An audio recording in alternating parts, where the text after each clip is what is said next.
گھر کا دین کون سکھلائے گا؟ بازار کا دین کون سکھلائے گا؟ اپنے پڑھائی کے ساتھ محبت اور پیار کی باتیں کرنا کون سکھائے گا؟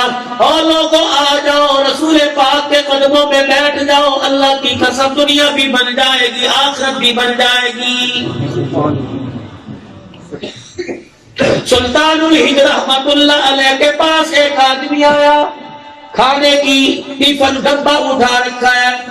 خواجہ قطب الدین بختیار کاکی رحمت اللہ علیہ کے پاس، حضرت جی کہ میں آپ کے لیے اپنے گھر کا دیسی آٹے کی روٹی لے کے آیا، ساگ لے کے آیا، میں مکھن پروٹھے لے کے آیا۔ حضرت خواجہ قطب الدین بختیار کاکی نے فرمایا منیتا پھر دسترخوان خوان لگا۔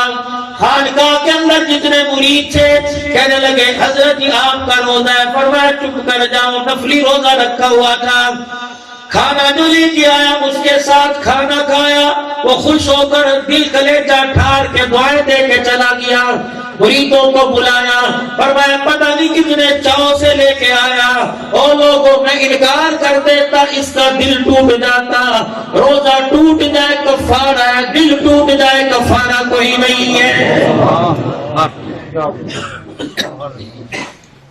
یا تو روزانہ ماں کا دل توڑ رہے ہیں، بیٹیوں کا دل توڑ رہے ہیں، بھائیوں کا دل توڑ رہے ہیں، بچوں کا دل توڑ رہے ہیں، بیوی کا دل توڑ رہے ہیں۔ بتاؤ تمہارے میرے گھر کے اندر خوشحالی کہاں سے آئے گی؟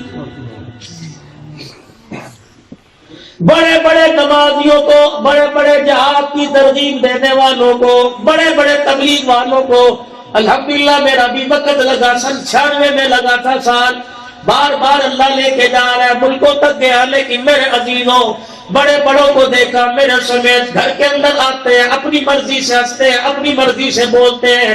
جسے قرآن کے سائے میں لے کے آؤ وہ بیٹھی منہ تکتی رہتی ہے، اگر وہ ڈر کے بات نہیں کرتی دابا مار نہ دے میرا پیشاب پجامے میں نکل جائے گا۔ رب کائنات کی قسم ہاتھ تو اس کے بھی ہے، اگر تو لاٹھی سے مارے گا وہ ہاتھ سے مار سکتی ہے، تو لاٹھی سے مارتا ہے وہ ہاتھ باندھ کے کھڑی ہے، کیوں اپنا ہاتھ نہیں اٹھاتی؟ اس وجہ سے جب اس کے باپ نے اسے گھر کی دہلیز سے رخصت کیا تھا تو اپنی پگڑی اس کے سامنے رکھ دی تھی، کہا تھا بیٹی اپنے ارمانوں کا خیال نہ کرنا، باپ کی پگڑی کا خیال کرنا۔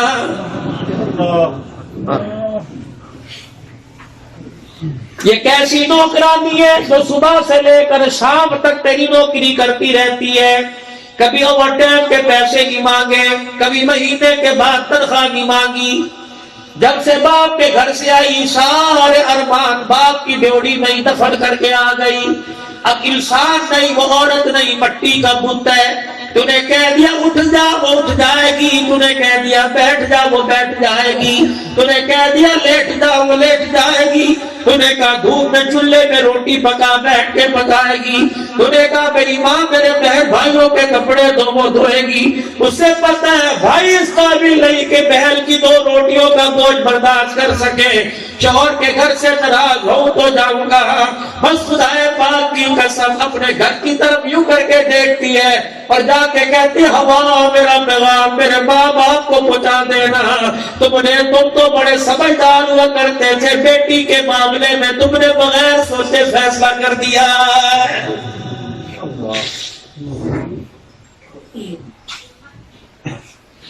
کبھی اپنی مرضی سے یہ کھانا نہیں کھاتی، کپڑے کہیں، جوتے کہیں، برتن کہیں چھوڑ کے جاتے ہو، جب شام کو گھر آتے ہو تمہارا گھر تمہیں جنت جنت سا لگتا ہے۔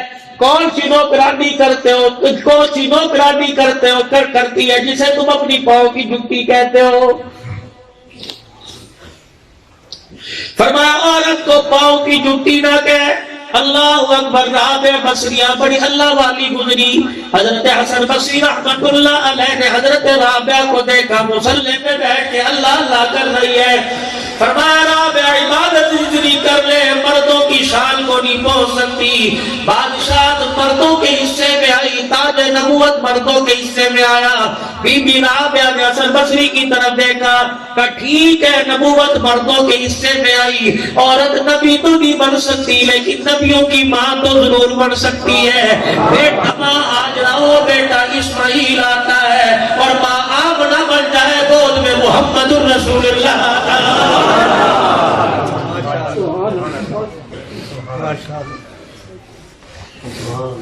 سر پہ جب سے سسرال میں آئی کبھی سر پہ دوپٹہ نہیں رکھا، گلے میں دوپٹہ نہیں رکھا، اور دعائیں کر رہی ہے تیری گود میں حسین آئے، کیسے آئے گا؟ حسین تو اس کی گود میں آیا جس نے راتوں کو کھڑے ہو کر مصلی پر اللہ کو راضی کیا، جس نے مصلی پہ کھڑے ہو کے ساری رات اللہ کو راضی کیا۔ اس کی گود میں جب حسین آیا دودھ پلا رہی ہے اور بیٹے کی طرف جھانک جھانک کے دیکھ رہی ہے، دل کے اندر ارمان پھوٹ رہے ہیں، او بچے اس دودھ کی قیمت کیا ادا کرے گا، اس گود کی قیمت کیا لگائے گا، کیا مول ڈالے گا؟ حضرت حسین نے ماں کی طرف دیکھ کے مسکرانا شروع کر دیا، فرمایا اماں جان تو نے مجھے کوکھ میں قرآن سنایا، میں کربلا میں تجھے نیزے کی نوک پہ قرآن سناؤں گا۔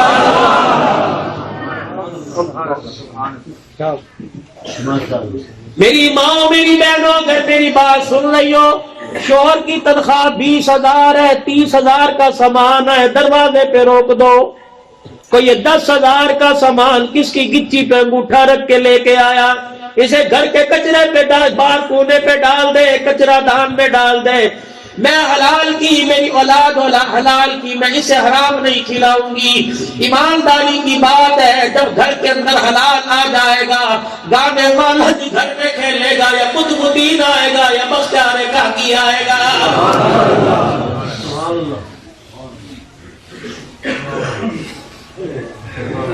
اگر بیوی ڈیمانڈ کرے یہ لا کے دے، دونوں باتیں سامنے رکھ دے، حلال کی تنخواہ اتنی ہے، بتا کس کا گلا کاٹ کے لاؤں؟ لا کے دوں، گھر میں کل ہوگی، لا کے دوں گا، حرام آئے گا، بتا قیامت کے دن اللہ کے دربار سے مجھے کون چھڑائے گا؟ سیدہ فاطمہ الزہرا رضی اللہ تعالی عنہا کا جب انتقال ہوا، ابو ذر غفاری رضی اللہ تعالی لاٹھی لے کے قبرستان میں گئے۔ جب قبر کے کنارے پہنچے، اپنی لاٹھی کو قبر میں ڈال کر 3-4 مرتبہ یوں کر کے زمین پہ مارا اور کہا اتدری من الذی جینا بہا الیک، اے قبر تجھے پتہ آج تیرے اندر کون آ رہا ہے؟ آج تیرے اندر کون آ رہا ہے؟ جس کا بیٹا حسن مجتبیٰ، جس کا بیٹا شہید کربلا، جس کا گھر والا علی المرتضیٰ، جس کی اماں خدیجہ الکبریٰ، جس کا ابا محمد رسول اللہ۔ قبر ذرا خیال کرنا، نبی کے جگر کا ٹکڑا، جنتی عورتوں کی سردارن آ رہی ہے۔ روایات میں لکھا جب ابو ذر غفاری نے لاٹھی قبر میں اتاری، قبر کی مٹی نے لاٹھی اٹھا کے 10 فٹ پیچھے پھینکی اور کہا ابو ذر لاٹھیاں کس کو دکھاتا ہے؟ یا لاٹھیاں نہیں دکھائی جاتی، یا نیک عمل دکھائے جاتے ہیں۔ سبحان اللہ۔ سیدہ فاطمہ الزہرا رضی اللہ تعالی عنہا کے ذریعے ساری امت کی ماں بہنوں مرد عورتوں کو بتلایا گیا۔ 82 سال کا بوڑھا عثمان غنی رضی اللہ تعالی عنہ قبر کے پاس بیٹھا کیوں رو رہا ہے؟ نبی کے صحابی نے سر پہ ہاتھ رکھا، اے عثمان کیوں رو رہا ہے؟ تو دنیا کے اندر چلتا پھرتا جنتی ہے۔ کیسا جنتی؟ جب بھی روما پانی کا ٹھنڈے پانی کا موقع آیا، میرے نبی نے منبر پہ کھڑے ہو کے اعلان کیا، کون ہے جو مسلمانوں کے لیے کنواں خرید کے وقت کر دے؟ حضرت عثمان غنی رضی اللہ تعالی عنہ نے اپنی کمائی سے کنواں خرید کے مسلمانوں کو دے دیا۔ کنویں کے ارد گرد کھجوروں کے درخت 1500 کے قریب وہ بڑھ گئے، ہر سال اس کی آمدنی آنے لگی، مدینے کے غرباء پر تقسیم ہونے لگی۔ عثمان غنی تو قبر کے اندر جنت البقیع میں آرام کر رہے ہیں، لیکن وہ آج تک آمدنی سعودی حکومت کے پاس جمع ہو رہی ہے۔ حضرت عثمان غنی رضی اللہ تعالی عنہ کے نام کا آج بھی اکاؤنٹ میرے عزیزوں مدینے کے بیت میں کھلا ہوا ہے۔ اسی پیسے سے عثمان غنی رضی اللہ تعالی عنہ کے نام کا مدینے پاک میں فندق عثمان ہوٹل بنایا گیا۔ ہر سال 25 بلین اس کا نفع آتا ہے. آدھا نفع کا پیسہ مدینے کی گلیوں میں جھاڑو دینے والوں کے گیس کے بلوں میں خرچ کیا جاتا ہے, اور آدھا پیسہ آج بھی مدینے کے غربا اور یتیم میں خرچ کیا جاتا ہے. اللہ نے بدلا دیا, 1400 سال پہلے تجارت میرے سے کر کے گیا, مجھے میری کبریائی کی قسم ہے نقصان ہوگا کوئی نہیں, نفع قیامت کی صبح تک آتا رہے گا. آپ حضرات کو مشورہ دے کے جاؤں, آپ کے کام آئے گا. اور لوگوں مجھے تمہارے گھر کا پتہ کوئی نہیں میرے بھائیوں, مجھے تمہارے بجٹ کا پتہ کوئی نہیں, میں آمدنی کا پتہ کوئی نہیں, لیکن مشورہ آپ کو دے کے جا رہا ہوں. اور 2 چھوٹے چھوٹے ڈبے گھر کے اندر رکھ لو, پلاسٹک کے بور رکھ لو, ٹین کے ڈبے رکھ لو, مٹی کے گلے رکھ لو. ایک کے اوپر مسجد لکھ دو, ایک کے اوپر مدرسہ لکھ دو. روزانہ 10-10 روپے دونوں گلوں میں ڈالتے رہو. مہینے کے بعد پیسے اکٹھے ہو مسجد کو دے دو. اللہ اکبر, مہینے کے بعد پیسے اکٹھے ہو کسی مدرسے میں دے دو. مولوی صاحب تقریر سنا کہ تم نے کیا گلے رکھنے کی باتیں شروع کر دی. میں نے کہا اگلی بار سن تیرا کلیجہ ٹھرے گا. مولانا اگلی بار سنو کیسے کلیجہ ٹھرے گا. میں نے کہا جو مسجد کا گلہ ہے اللہ اکبر وہ مسجد کے اندر جمع کرایا, تجھے 2 دعوتیں کرنے کا ثواب مل جائے گا. مسجد کے کار خیر میں حصہ ڈالے گا, اللہ کے بندے آ کے نمازیں پڑھیں گے, مسجد کے بجلی کے بل ادا ہوں گے, پانی کے بل ادا ہوں گے, بجلی کا کام ہوگا, دیکھ بھال ہوگی. اللہ اکبر, جو اللہ کے نام پہ پیسہ دے گا اللہ کی دعوت کرنے کا ثواب مل جائے گا. جو مدرسے کے طالب علموں کو پیسہ دے گا محمد الرسول اللہ کی دعوت کرنے کا ثواب مل جائے گا. ایک اللہ والے کو حضور پاک صلی اللہ تعالیٰ علیہ وسلم کی خواب میں زیارت ہوئی. آپ نے فرمایا اللہ کے بندے اللہ کی دعوتیں کرتا ہے, میری بھی دعوت کر دیا کر. کہنے لگا کملی والے آپ کہا اور میں کہا. اللہ غنی, بات آ گئی. جمعۃ المبارک کے دن میں شام ایک جگہ پروگرام میں گیا. ایک عالمہ کہنے لگی حضرت صاحب میں نے بات کرنی ہے. میں نے کہا بہن بتا. کہنے لگی مولوی صاحب سامنے آ نہیں سکتی, فون نمبر دے دو. اسی گھر میں نے نمبر دیا, بات کرنے لگی کہ مولانا آپ مانو یا نہ مانو اللہ کی قسم اٹھا کے کہتی ہوں چند دن پہلے میں نے خواب میں رسول پاک صلی اللہ علیہ وسلم کی 1 گھنٹہ زیارت کی ہے. میں نے کہا وہ کیسے؟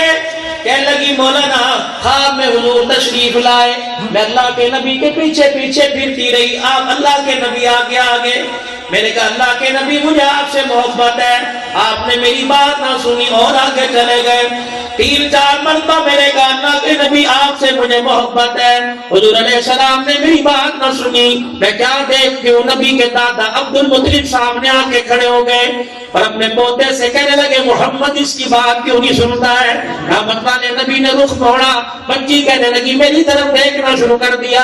میں اللہ کے نبی کے آگے یوں ہاتھ پھیلائے دعا کر دیجئے.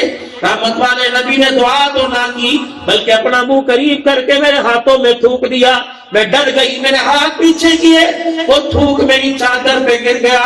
مولانا یہ چادر دیکھو, اللہ کی قسم میری آنکھ کھلی, چادر بھی گیلی نظر آئی, مجھے تھوک میں سے خوشبو بھی نظر آئی.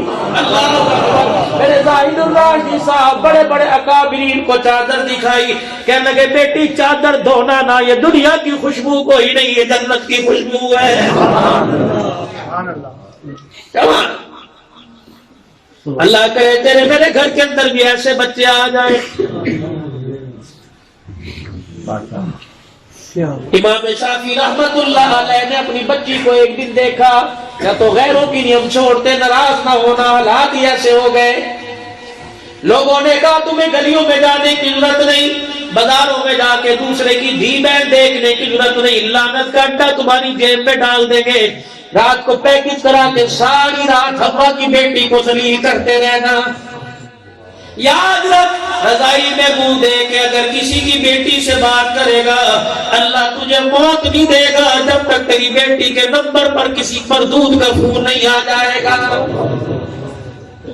امام شافعی رحمت اللہ علیہ فرما گئے زنا ایک قرض ہے, آج کسی کی بیٹی سے وصول کر بدلہ تیری ماں سے لیا جائے گا. ڈرو ڈرو خدا کے واسطے، معاملہ بڑا نازک ہے، یقین جانو زندگی زیادہ گزر گئی، موت آنے والی ہے۔ امام شافعی رحمت اللہ علیہ کی بیٹی کے چہرے پہ نظر پڑی، یہ جڑیاں جاتے ہیں جڑیاں شریف میں، کون سو رہا ہے؟ عبد القادر رائے پوری رحمت اللہ علیہ۔ میں نے کہا اللہ والے تو بتا تو صحیح زندگی کیسے گزاری؟ فرمانے لگے باقی بات میں پوچھنا، مجمع میں بہن بیٹھی ہوتی، اللہ اکبر، مجھے پتہ ہی نہ چلتا میری بہن کون سی ہے، جب تک میری بہن آواز نہ دیتی میری بہن کی مجھے پہچان نہیں۔ میں نے کہا حضرت جی کیا بات، بہن کو نہیں دیکھا؟ اور میں پتہ نہیں سال سال گزر جایا کرتا تھا، حیا کے مارے بہن کے چہرے پر ہی نظر نہیں پڑا کرتی تھی۔ امام شافعی رحمت اللہ علیہ نے اپنی بیٹی سے پوچھا، بیٹی کالے رنگ کے ہلکے آنکھوں کے نیچے کیوں پڑ گئے، کیا بات ہے؟ کہنے لگی ابا جان تو نے آج دیکھا، کہنے لگی کہنے لگے بیٹی لگتا ہے رات کو سوتی کوئی نہیں۔ ابا جان اچھا تجھے آج پتہ لگا میں رات کو سوتی نہیں، اللہ کی عزت کی قسم 20 سال ہو گئے میں نے بستر پہ لیٹ کے ہی نہیں دیکھا۔ امام شافعی رحمت اللہ علیہ نے بیٹی کو سینے سے لگایا، فرمایا بیٹی کیا بات ہے، کوئی بیماری ہے؟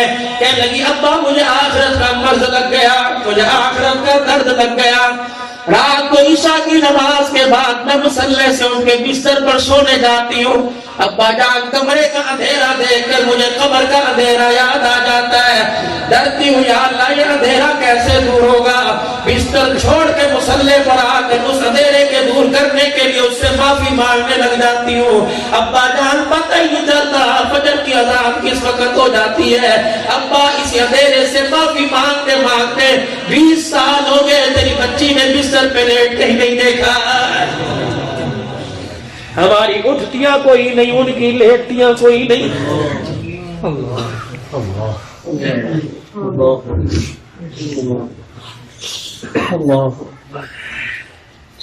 ملک کا بیڑا غرق کر دیا، اس حکومت نے دیوالیہ نکال دیا، پچھلی حکومت نے کون سے تمہیں جو ہے وہ سونے کے چمچے میں کھلایا، اس سے پچھلی حکومت نے کون سا تمہارے جو ہے وہ تمہارے لیے سونے کی مسحریاں بنائی۔ 70 سال ہو گئے، لوگوں کو بھی کھوکھلا کر دیا، ملک کو بھی کھوکھلا کر دیا، کیا پندی کا شوربہ، اور یہ ہمارے لیے بہتری لے کے آئیں گے، یہ ہمارے لیے اچھے کام کریں گے، اور نہیں رب اکبر کی قسم ہے، کس نے ہمارے ملک کا بیڑا غرق کیا، کس نے ہمارے گھروں کے امن کا بیڑا غرق کیا؟ ان حکومتوں نے بیڑا غرق نہیں کیا، امریکہ نے نہیں کیا، انڈیا نے بیڑا غرق نہیں کیا۔ صبح گھر کے 10 افراد پڑے سوتے رہتے ہیں، سب کی قضا نماز ہو جاتی ہے، اس سے بھی تیرے میرے گھر میں بے برکتی آئی ہے، تیری میری بچیوں نے سر سے دوپٹہ اتار دیا، اس سے بھی تیرے میرے گھر کا امن خراب ہوا ہے، حرام کا پیسہ دن رات تیرے گھر میں بیٹھ کے گنا جا رہا ہے، اس سے بھی تیرے میرے گھر میں رزق میں برکتی آئی ہے، اس سے بھی بیماریوں نے حملہ ہمارے گھر میں آگے کر لیا۔ آج پہلا آپ سے پہلی ملاقات میں پہلی بات عرض کر کے جاؤں گا، او لوگوں کمائی کے راستے درست کر لو، رب کعبہ کی قسم کھانے والا ناچنے والا پیدا نہیں ہوگا، بلکہ جس کے حلق میں لقمہ جائے گا یا تو فرید الدین گن شکر بنے گا یا عبد القادر جیلانی پیدا ہوگا۔